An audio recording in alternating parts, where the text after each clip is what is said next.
সরকারি কর্মকর্তা কর্মচারীদের ঈদে টানা ছুটির সুযোগ করে দিতে ৩রা এপ্রিল নির্বাহী আদেশে ছুটি ঘোষণার প্রস্তাব অনুমোদন দিয়েছে উপদেষ্টা পরিষদ। এতে এবার ঈদে ২৮ মার্চ থেকে ৫ এপ্রিল পর্যন্ত টানা ৯ দিনের ছুটি পেলেন সরকারি চাকরিজীবীরা। বৃহস্পতিবার ২০ মার্চ প্রধান উপদেষ্টার কার্যালয়ে উপদেষ্টা পরিষদের বৈঠকে ৩রা এপ্রিল নির্বাহী আদেশের ছুটির প্রস্তাব অনুমোদন দেওয়া হয়।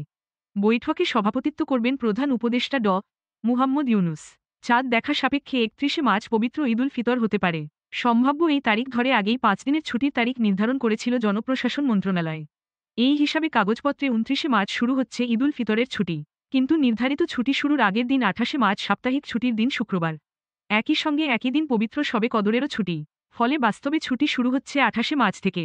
পূর্ব ঘোষণা অনুযায়ী ছুটি শেষে অফিস খোলার কথা ছিল ৩রা এপ্রিল বৃহস্পতিবার।